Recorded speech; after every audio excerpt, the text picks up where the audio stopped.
As somebody who doesn't really enjoy any form of horror, this is very much not Baby's time to shine.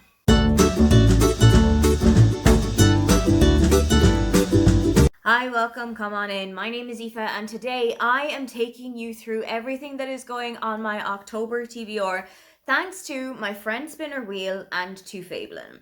For this year, I am once again a team captain for Fablen, run by Margaret from the Word Nerd. It is, if you haven't heard of it, a D&D inspired readathon that is going to take place throughout the entirety of October. The fun part of it is that we have no idea what it is that we're going to be reading. There are a couple of things that you can kind of plan in advance, such as that we're going to get one of the prompts ahead of time, but everything else, you'll really only find out what it is that you're reading on the day. So I can't really sit down and plan what it is that I'm going to read for this prompt and what it is that I'm going to read for this prompt, but I do have somewhere that I can plan out the prompts for. As with every other month of this year, I am going to let my spinner wheel decide what episodes of Friends are going to determine my TBR for this month. And hopefully, these are the books that I'm going to be able to fit in with Fablen as well. I always like to kind of take a look at the list of Friends episodes as well and see if there's something that I can kind of make work with what's happening in the world. For example, if it was my birthday, I would do a couple of episodes that had birthdays in them. For February, I did a couple of kind of Valentine's or love or wedding themed episodes. So for October, it made the most sense to have the Halloween episodes. There is only one. There is one episode with a Halloween party in it, so that was a must have for me.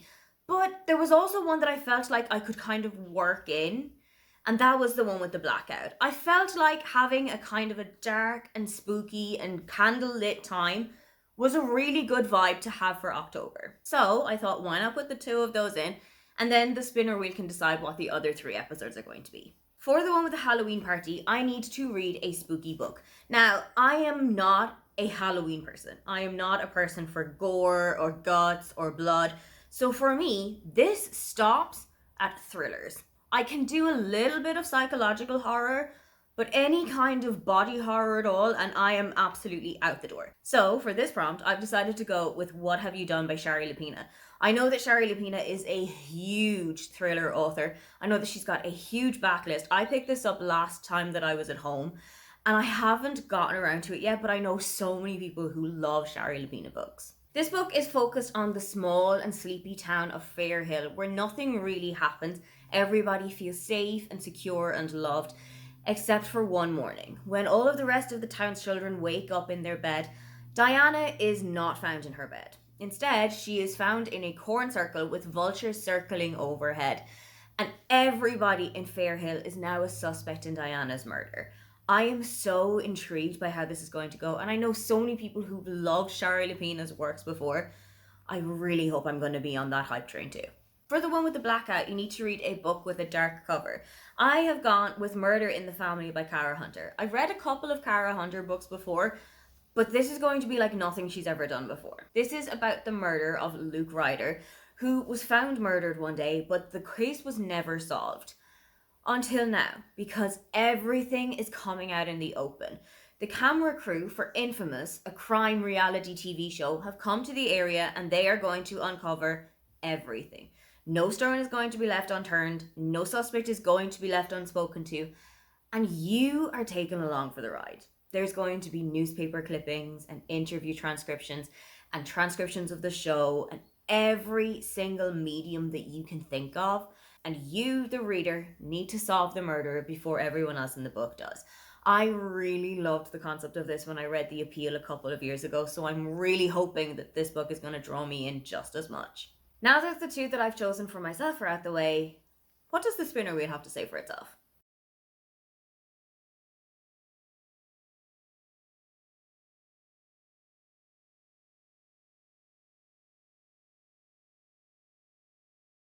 Its first choice was the one with Phoebe's Rats, where you need to read a book that has an unusual pet in it. For this one, I'm going with A Witch's Guide to Magical Innkeeping by Sangu Mandana. I read The Very Secret Society of Irregular Witches last year, and I utterly loved it. And I just knew that I was onto something special with Sangu's writing, so I'm hoping that this is going to hit the same heights. This is about Sarah Swan, who was once the most powerful witch in Britain, But her fortunes have kind of turned on their head most recent times. She has just resurrected her aunt from the dead, she's lost quite a lot of her powers, and she's also been exiled from her guild. To kind of make her penance, she has come to her aunt's B&B to help her run the situation, but things get a little bit more complicated when she finds a talking fox who becomes her new sidekick, and also when Luke, who is a magical historian, moves into the area. I'm so intrigued to see how this is going to go. I know that Sangu Mandana writes such phenomenal found family cozy feelings, and I just think that this is going to be the perfect read for October.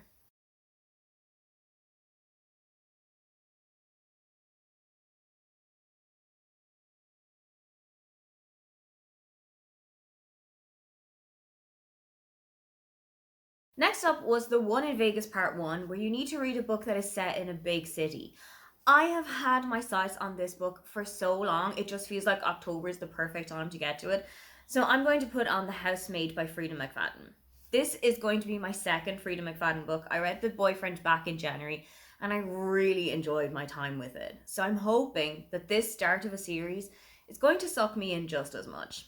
This is about Millie, who works as a housemaid and cleaner for the Winchester family in New York, and she is not entirely happy with the situation. She has seen how Nina treats the family, her husband, and the children, and Millie is pretty sure that she would be a much better part of the family than Nina is. So she starts to imagine herself as the wife and mother that this family deserves and starts trying on Nina's wedding dress and lying in her space in bed while she's cleaning up. But things start to take a sinister turn because nobody in this house is even half aware of what Millie is capable of.